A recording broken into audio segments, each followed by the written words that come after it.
The EP Podcast. Heard everywhere podcasts can be found, and always at theeppodcast.com.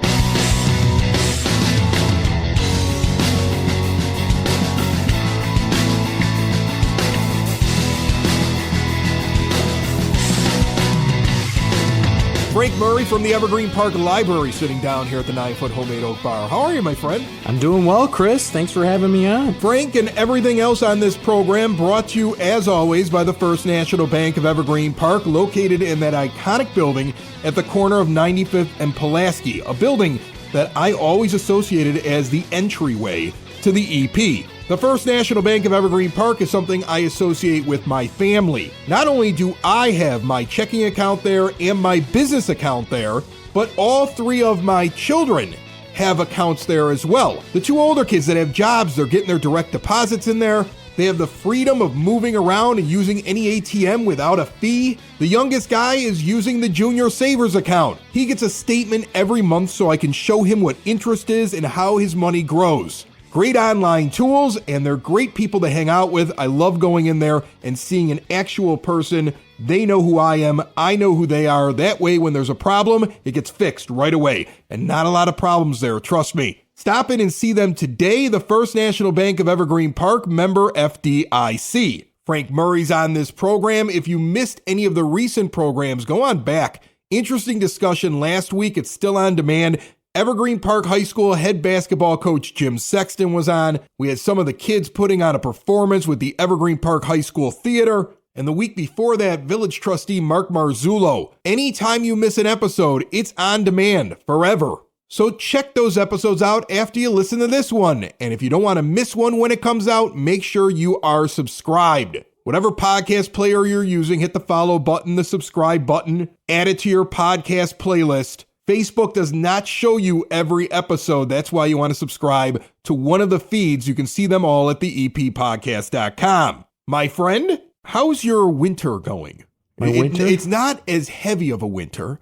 We're getting like 40 degree, 50 degree days. We're going to have some warmth this week from what I saw in advance.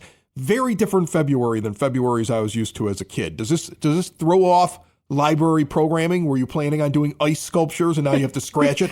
Yeah, we were going to do a huge ice rink in the parking lot, and we just couldn't do that anymore. Couldn't do it. So, yeah. But actually, we had our big fundraiser last weekend. The Sip and Sample. Which I didn't go to. And I know you're mad at me. I wasn't going to bring it up. No, it's okay. It's okay. I didn't make it to it. I was under the weather, and it just wasn't working out for me. We'll get you there back next time. But speaking, having a mild winter really helped because we didn't have to worry about a snowstorm that day, right? Or severe cold. I saw the pictures. Looked like you had a big crowd. It was awesome. Big crowd in the library for that. So we set the ticket sales at 190, and we sold out within like a couple days before the event. Yeah, we weren't sure if we were going to hit it or not, but we sold out, and we had a wonderful event. Great turnout, and the support from the community was awesome. And then the different sponsors who sponsored the event and the restaurants that participated, all was a big hit. So I was manning the front desk, the welcome desk, and helping sell raffle tickets. I didn't get a chance to stop and do anything for about an hour and a half into the event because it was so busy. You didn't even get to sip or sample. I did a little bit of both, but by that time, it was like about 8:30. I got to finally kind of walk. I should say 7:30, 8 o'clock. I got to finally kind of walk around, and you're looking around at all these vendors, and it's just the last of their food. Yeah. And I'm like, that's a successful event right there. They had everybody enjoy the food. Great time. That's awesome. Great time. That's awesome. Before you get into all the stuff going on at the library, I wanted to tell you about something that I saw this weekend. That from the moment it was happening, I was like, I have to tell this story on the EP podcast. As I tell this story, please know that I believe in telling this story that I'm really not throwing anybody under the bus because I had never seen this person before, and I'm not going to give any identifiers out about it. Okay. But I saw something that, like, you have those moments where you laugh, but you're also cringing because you feel for the person that's involved in it. Now, I've asked you this before. I'm not throwing you under the bus with this. I don't know if you go to church. I think you're part of the Redeemer Parish. I am, yes. Which is the biggest parish in Evergreen Park, just because it's the only one that's got everybody involved in it geographically in Evergreen Park. Some of the other parishes bleed into Mount Greenwood or whatever. Okay, so this is the only one that like encompasses all of Evergreen. And if you're not part of this parish, you're not around the people in Most Holy Redeemer, you don't need to know about it to hear this story. But they have a fairly big church. You've been in that church before, right? Yep. Okay. Oh, yeah. And I go on Sunday Mass this weekend. And they're doing this thing, the Catholic Church right now, called the Annual Catholic Appeal. And this is just them asking for more money, right? Like you got your money that you give, and then you get more money, and then there's more money over here, and there's a raffle over here. Like they're always asking for money, right? So the way that the Annual Catholic Appeal works is that the poor priest has to walk out there and play like an audio file from the cardinal who asks for money and guilts you. You don't give us money, we can't do all this stuff. Like you have to sit there and listen to it. So the week after, they'll do a follow-up. It's required that the church does this. The priest, I guarantee you, doesn't want to do this. Doesn't want to go out there and ask for money 2 weeks in a row. But he's required by his boss, the cardinal, to walk out there and say, did anybody not turn in their envelope? Either giving money or saying, I'm not giving this year. Anybody at all, right? So he comes out there. He's in the middle of the Mass. It's the homily, right? It's at the midpoint in the Mass. And he stands up there and he goes, is there anybody who didn't fill out an envelope, mail in an envelope, get an envelope sent to their house because they donated last year? Like there's a million different ways that you could be done with this, right? And he looks around the church and he goes, all right, I don't see any hands. And he stops. There's one guy up in the front who made the mistake of putting his hand up. Did he put his hand up? Oh, he put his hand up. Oh, boy. And what happens then is that means an usher has to come walking all the way down the aisle with an envelope and a pencil for this guy. And what it also means that the priest now has to go step by step. No, with through filling the out entire process with one guy. There's 100-some people sitting in the pews. And we're all, you could just, everybody's looking around at each other like, this guy should have kept his hand down. And he realized it too. Because the priest goes, all right, we have one guy. And you could see the guy in the front going, oh, I should have checked to see if anybody else had their hand up. Right? Like he was, and then the priest has to go through the thing. On line 1, print your name. On line 2, put your address. He has to go through every line because that's what he's required to do. And he's speaking directly to one guy while everybody else sits there and waits. And I could tell that this poor guy wanted to climb into a hole and hide. And you know what, buddy? We've been there. If the guys listen, we've been there, man. I don't know who he was. I felt terrible for him. My kids leaned over and they're like, are you kidding me? I'm like, don't say anything. Poor guy's going through enough right now. There's 100 people watching him take step-by-step instructions on how to fill his name in to an envelope. To an envelope. Yeah. And then at the end, the priest has to call an usher back down to collect his envelope only. Boy. While everybody sits there and waits. Do they have like a Venmo account now for Catholic Appeal or anything? Yeah, wouldn't it have been better if it were that QR way? code they could scan? Yeah, and by the donate? way, just scan the QR code, send in your money, nobody put up your hands, and we're moving on. That would have been a lot better. Nothing like Catholic guilt. They get you. It gets you. It gets you. Building relationships, supporting the community, and service. These are the things that Country Financial stands for. They're more than just an office you may pass by as you drive through Evergreen Park. They're neighbors who lend a helping hand and support the fabric of your community, including charitable organizations, sports, financial education, and civic organizations. And since Country is already your neighbor, they want to get together and chat. Call your local Country Financial representative, Mike Thauer, today at 708-425-1559 to talk about the things that are important to you and how he can help you protect them.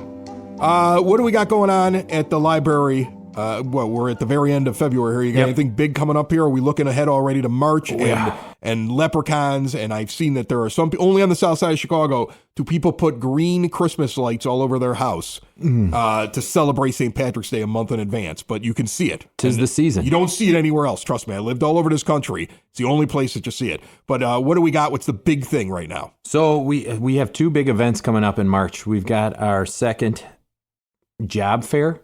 Okay. That's going to be Sunday, March 10th. Those are good. My kid found a job through that. Both of them did. That's awesome. Those are the success stories we love to hear about that, Chris. Yeah. And the deal is that you walk in, you got all different levels, right? You got people that are professionals that are looking for a job. You got local businesses that are looking for kids to work or like part-time employees. But like they come in and you kind of walk along and you kind of see what's available. You get to talk to the owner in a lot of Correct. a lot of respects. Sometimes you talk to somebody who's a recruiter, and you just kind of move through the whole thing. I like that better than going online and just clicking on a button and hoping that somebody reads it. Right. You know? So what day is this one And again? businesses are prepared. They're prepared to schedule an interview with you or interview you on the spot. Right. We make sure our study rooms are available. So if they need to conduct an interview, they have that space to do so. my one tip for you is don't show up in your pajama bottoms. That's a good tip. Saw a guy do That's that really last good year. tip. I was like, that guy's not getting hired. That's a good tip. Yeah, you gotta show up dressed like you wanna work. You want a job. Right, Show you up- want a job. Yeah. You know, dress shave. for the job you want. Take a shower right? that morning. Dress for the job you want. Right, exactly. So that's Sunday, March 10th from 1 to 3 p.m.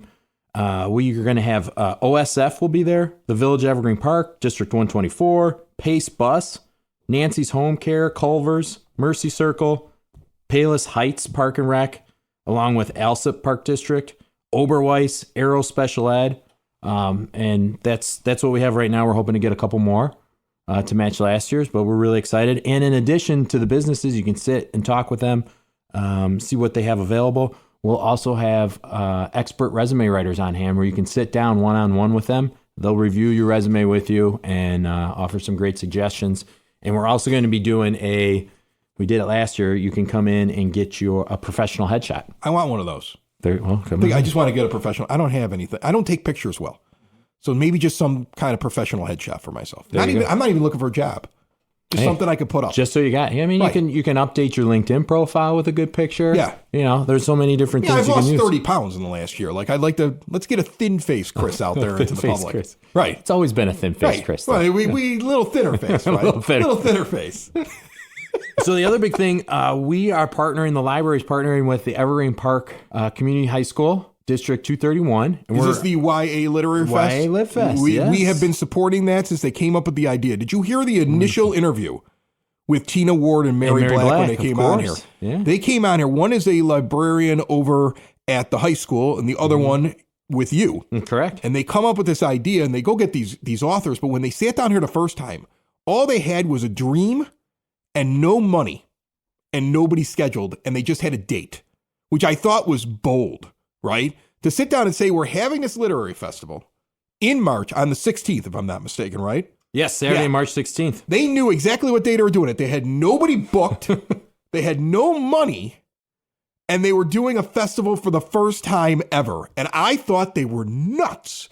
And then when they showed up around the holidays to give me the update, and they were so close on the money, and they were starting to book some big name authors. Yep. I was like, that's incredible. And now so many authors have been reaching out to me because they want to promote themselves being there in advance of the festival. So this is going to be a big event, I think. And YA is basically a youth type books, Young right? adult. These are young adult. These are like the fantasy books. This would be like what that silly movie with the vampires and the werewolves where they all were really cute teenagers running around. Remember that? Twilight. Twilight, yes. It'd be like Twilight. Twilight. If you're into Twilight or any of these other fantasy novels or things that young, or it's something that's like deals with there's young serious adults. young adult content There too. are serious young adult content things. Like, for example, one of our But I just picture, vampires. Yeah, you hunky picture vampires, sure. is what whenever you say YA Literary Fest, I'm thinking hunky vampires everywhere. Yeah, so there'll be a hunky vampire possibly, That's but good. there's going to be a lot of other content. We have one author. His name's Arshay Cooper. He grew up on the South Side and went to CPS. And This he is the rowing guy, right? This is the rowing guy. Yeah. Yeah, he was part of the first all African American rowing team in Chicago, in the world, in the United States. But it started here in Chicago, and I'm blanking on the high school that he went to right now, but. That's okay. I think that the librarians have said it several times. Yes, Around here. it might be mainly high Librarians school. more in tune to this than you. And I have read the book and I've watched his documentary. But now that we're sitting here talking about it, and I'm on the spot here, my brain can't recall. It's always that way. Don't worry about it. But so we have 9 authors. We're going to be doing a variety of activities. There's going to be different writing workshops to start the event. Is it at the high school? It's at the high school. Okay, that's yes. what I thought. Okay. Mm-hmm. Yeah, But thank you for Evergreen clarifying Park that. Library is supporting it, but it's at the high school on the 16th. Yeah, we teamed up. We're hearing all these stories about and data coming back that teen literacy is dropping. Yeah. And so what It's can the we do? screens. What can we do? These dummies just look at screens all day long. Screens, yeah. Yeah. So I've got a couple of dummies in the house. Well, actually, one. I got one that looks at screens all day long, and then his sister reads books. So she'll be going, but I want her to drag the other guy out of the house for drag him. Just a couple hours. Bring him with. Hey, buddy, they write stuff down and they put it on pages. You should look at it every once in a while. Right? They're really good. It's They're really good. You just, They're really good. put down the Instagram for a few minutes. And the first, I believe it was 125, and I believe it's up to 150, but the first 125 to 150 students that register are going to get a coupon from Bookies for a free book. Oh, so they can get in right now and register? Right now and Where register. do they do that? Online on our website, the library's website, evergreenparklibrary.org, or through the high school as well. All right, so get in there. It's going to be a full festival. It was suggested last time I was on the show that they may want me to attend and help out, but I'm not sure if that's the case. I was told to keep the date open. Okay. So but if they found somebody else, that's fine. Okay. Right? You're okay with it. We're talking about hunky vampires. I do not compare. So if you found a hunky vampire to MC or get up there, by all means use that instead of me. Instead of you. Otherwise, cool. it's just 46-year-old Chris with some fake teeth. That's all I can bring you. Fake teeth. You got a great elevator pitch there, right? Yeah. That's a great, good one. Slightly thinner face.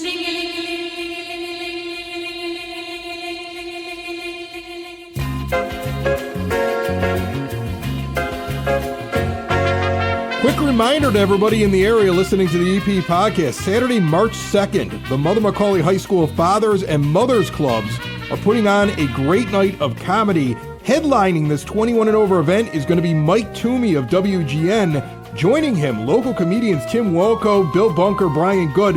Your $50 ticket includes a delicious corned beef buffet dinner from Clancy's in Oak Lawn, as well as chicken and pasta from Baracco's. There's a cash bar, split the pot, raffle prizes like a 75-inch LG 4K TV. Purchase individual tickets or an entire table of 8 at mothermacaulay.org/parents/comedy-night. As for other things going on in Evergreen Park, let's do your word on the street.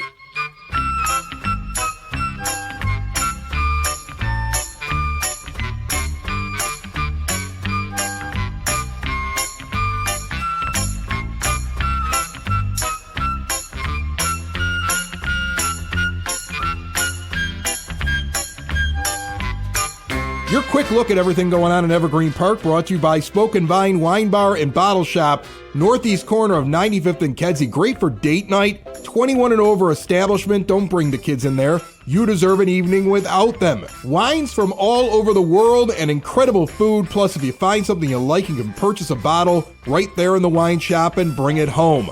See more at SpokenVineWines.com. The last time we talked to Mark Marzullo, village trustee, he was talking about village board meetings, and he had one coming up. At that village board meeting, the board passed an ordinance eliminating the requirement for vehicle stickers. Residents of Evergreen Park are no longer required to purchase vehicle stickers. You do have to keep your registration current, though, with the state of Illinois. If you want to know why they decided to do that, that's a question you could ask Mayor Kelly Burke when you join her for coffee, 9 a.m. until 10 a.m. at the Community Center on February 24th for Coffee with the Mayor. Meanwhile, pickleball fever has gripped Evergreen Park. There's adult pickleball drop-in play that begins on February 20th at the Maple Well Center at 3450 West Maple. It's happening Tuesdays, Fridays, and Saturdays from 10 a.m. until noon, $5 a day. And you can learn all about pickleball with Pickleball for Beginners on March 14th from 10 to noon and March 16th from noon to 2. Instructor John Dwyer is going to be at the Maple Well Center. Ages 21 and over, learn all about it for the low cost of $59. Limited space, register early. For more information, contact the rec department at 708-229-3373. I'm going to have the rest of the events coming up handled by Frank Murray, because if he's down here, I got to let him just rattle off some more stuff. He's brought to you right here at the end by SidSauce.net. Hot sauces with the peppers grown here in Evergreen Park, bottled in so many different delicious flavors, and delivered to your door for free. See more at SidSauce.net. All right, so there's a lot going on in Evergreen Park this week.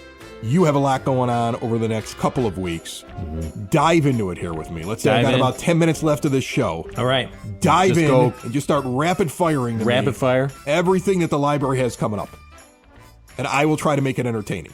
It's hard. and you'll try to because it's library events. It's library events. Yeah, It's hard. don't It's worry, easy, man. I will try This my is hardest easy. to This throw is in a easy. few quips while you're doing this. Oh, you're always good for a quip or two. but they're not always that good. But I'm going to try very hard for some late show quips to kind of dress this up a late little show bit. quips. Yeah, Okay, yeah. here we go. What do we got? So we'll start with the adults and their programs that we got going on. We have New York Times bestselling author and award-winning romance author Julia Quinn. She's going to be on Zoom on Tuesday, February 20th at 7 p.m. She is, of course, the author that wrote the Bridgerton series, with this now extremely popular on Netflix. So that author is coming to you. The Bridgerton author. Yes. He's jumping on the Zoom. She's jumping on the Zoom. All and right. she's made possible through the Illinois Libraries Presents consortium that we're part of with about 150 other libraries. These Zoom things, right? I mean, it's not as personal as in the building. I'm sure Correct. you'd love to have them in the We building. would love to have her in the building.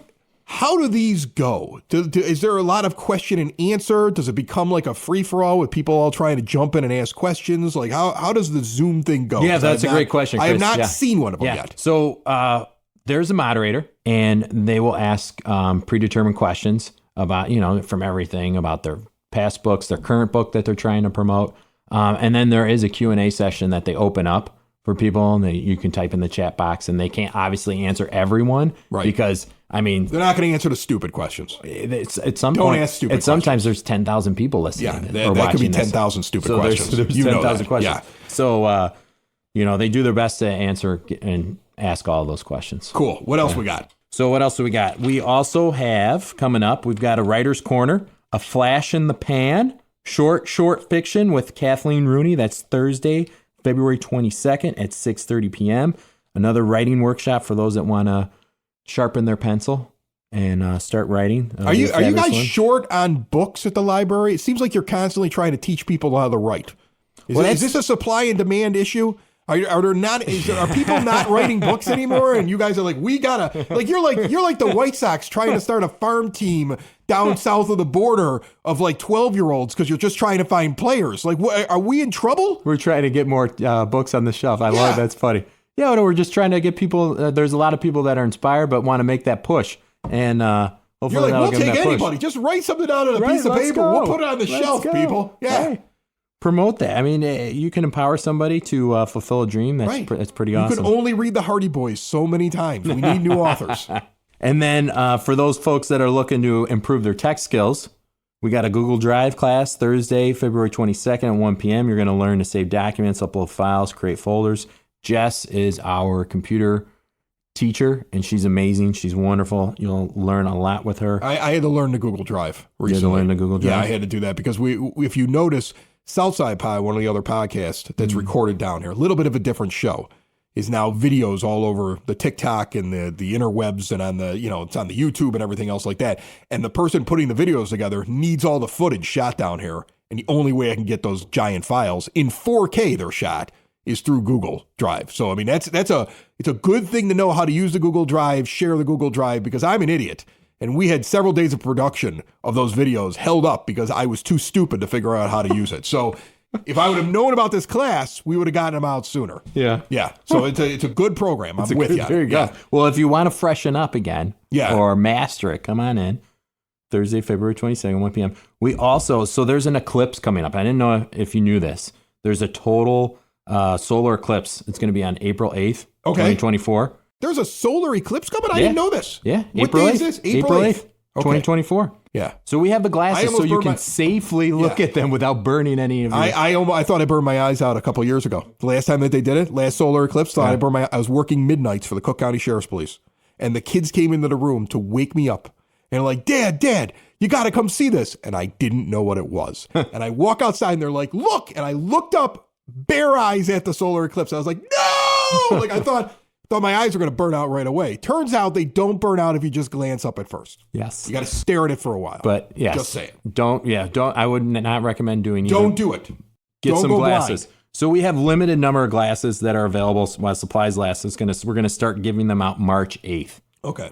Please don't come before March 8th. You want these Come glasses. You don't want cut rate black market solar glasses. You don't want those.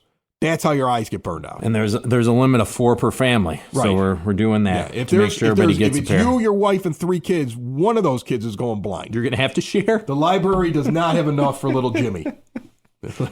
Tell little Jimmy he'll be alive long enough to see another one. He's the youngest. He's the youngest. Oh, man. And moving on to our teens, we have a reoccurring program that we call Snack and Steam. And our last one for the winter is going to be February 27th. We're going to be a teachable machine is going to be the focus of that Snack and Steam. And before you ask what teachable machine is, Chris, I don't have the details. You got to come in on February 27th. My question to you is it's going to be at 3:30 p.m. Do you get a good amount of teenagers showing up to do extra homework? Because that's essentially what this is, right? After school, we always have a good crowd. So they're showing up and they're like, I spent the whole day in school and I want more. Chris, you know what's pretty neat? This program is pretty popular because when we started it, because we got kids after school and they're bored, they're sometimes not using the library properly. Right. And let's try to harness that energy in a different way. And our teen librarian, Mary Black, who we've talked about already. She was like, let's get these kids some homework. Let's do this. And it's been extreme. Like, she has combined all sorts of different activities, and we have 8 to 12 kids in there all the time for this program regularly. All right. And she'll take like cooking, and they teaches them ratios and putting it in, and then they get some food afterwards. What they made is ready for them to go. It's been really successful. That's awesome. I actually really like the idea of what you're doing over there with that. We've had parents come in. They're like, "Are you going to do this for adults? Like, what's going on? We want to be involved." So it's a fabulous job. But Mary has come up with another great idea. It's an after-hours Swiftie fandom party, Friday, March 8th, for our grades 6 through 12. Enjoy trivia, friendship bracelets, karaoke, and there'll be some delicious red velvet cupcakes there.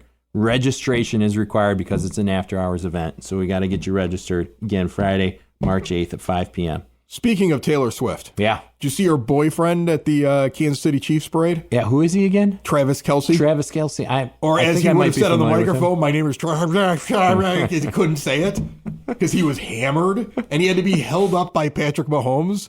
And then he just shouted a lot. And then he shouted. I mean, like, I watched that guy act like a goof on stage hammered. And I was like, even I could probably date Taylor Swift if these are her standards. I think him acting like that gave all men hope that one day they could end up with an international pop superstar. He's just a lush on camera. Oh, man. She's going to get back from Japan and see that video and be like, I think it's time to move on. Yeah. Then there'll be a song about it. It'll be called Drunken Tight End. He has had quite a year. Yeah, he's had a good year. He's had a good year. I feel like he's headed for a fall, though. I do. Come on. I do. He looks like he's like Icarus getting too close to the sun, right? She was there. His brother's running around, shirtless in Buffalo, and then he's in a lucha libre mask running around with his new girlfriend. They're having a lot of fun. At some point, you feel like Taylor's going to look at him and be like, this was a blast. And it's over. He's going to fly way too close to the sun, this guy. She's worth $1 billion, if not more. She don't need him. Maybe she's just looking for somebody to have some fun with. If I'm that guy. He and his brother, they seem like a lot of fun. Oh, yeah, they seem like they're a blast. But here's the thing. Here's the difference, okay? She don't need him. Right? She don't need him. I guess he's playing it the way he should play it. There's absolutely no way he can guarantee that she'll keep him around, so he might as well just let it all hang out. And for some reason, she keeps him around. There's no way he could ever screw up again. Mm-hmm. Right? Yeah. And I'll tell you what, my fourth grade daughter, she was really hoping at the Super Bowl, the Chiefs win. She's like, when she goes to bed, she's like, Dad, if the Chiefs win. You didn't let her finish the game? I mean, that was late, man. She's got to wake up for school, Chris. Come on, fourth grade daughter. If it was the Bears, Third grade Nick Lanuti was up all night watching that game. No, she's got to go to bed. Rooting for the 49ers. Rooting for the 49ers, well, yeah, because that's what happened with these little kids, right? All the girls wanted the Chiefs because of Taylor Swift. So what do you think third and fourth and fifth grade boys wanted? They want the 49ers. They wanted the 49ers because they were sick of listening to the girls root for a team and not. You see what I'm saying? Oh, I know what you're saying. It was a split. Yeah. That was the thing that nobody's talking about. Little boys fervently rooting for the 49ers. Because all the little girls in their class had become Chiefs fans. And she was hoping for a Chiefs win and then a proposal on the 50-yard line after the game. He would have gotten a no. She's worth $1 billion. She's worth $1 billion. Oh, that would be something. Yeah. No, Taylor Swift ain't married anybody. I'm sorry. No. Yeah. Can you imagine the prenup on that one? It's like a 2,000-page document you'd have to sign. So, yeah, we have after our Swiftie Panda party. Let us digress here. That's going to be Friday, March 5th, or Friday, March 8th at 5 p.m. Must register. Please do so. Family fun. We have a puzzle and game swap. This was popular last year. We're bringing it back. You can drop off any puzzles, gently used puzzles and games between March 1st, 22nd, between March 1st and March 22nd. Drop them off and you can exchange for another one. Family, Who friends. are these families that have gently used games? So I know. If you go into my room right here next to the bar, I have shelves of board games. All of them have the cardboard box ripped. All of them are missing pieces. Who are these families that have gently used board games? Not the Lanutis? No. Yeah, not the Lanutis. We're coming in and the entire box is duct taped together. Hey, duct tape together. Yeah. I mean, I have pieces risk. Are there. I have risk, but there's only 2.5 armies. But here you go. Here you go. So yeah, come in between March 1st, March 22nd. Drop those gently used puzzles and games off. Make sure they're family friendly as well. And then on March 23rd from 9:30 to 4:30, that's when you can come in and peruse the collection and take what you want. All right. So we're really excited about that. And then also this year to celebrate Earth Day, we're participating in the Neighborhood Forest Free Tree Program. Folks can register, go online on our website, and under our events calendar, you'll see the program listed on our events calendar. Click on that. There's a form you fill out. And in April, during Earth Week, which I believe is the third week of the month in April there, you'll receive a free tree. It'll get delivered to the library. You come and pick it up, and you can plant it. Free tree. Mm-hmm. Got to do it by March 15th. That's the Only deadline. Only Evergreen Park deadline, has March 15th. This many free trees. The library's giving out free trees. We've had people on from the village before that if you say, hey, I need a tree, they'll just come and give you a tree. I mean, like, there are trees everywhere. Trees. I mean, we got to live up to our name, right? Don't ever sit around and say that you need a tree. There's people just handing them out left and right here. Big Finish. What do we got? Big Finish. Before I go any further, and I totally forgot to say this when we were originally talking about the Sip and Sample, but I got to thank not only our sponsors and the restaurants for participating, but also to our foundation, our library board, and the staff that did the work to put this thing together. It's a lot that goes into it. And they just did an incredible job. So I have to thank them all. Without them, it would not have been as successful as it was. And I totally forgot to mention that before. No, that's okay. Don't worry about it. Big thanks to everybody out there. Yeah. You guys did a fabulous job. That was the library director making sure he's got a job next year. Just want to point that out there. Exactly it. Got to thank all these people. I want to thank my bosses. Just want to make sure you guys know you're the best. It's the EP Podcast. All things Evergreen Park. It's the EP Podcast. Evergreen Park.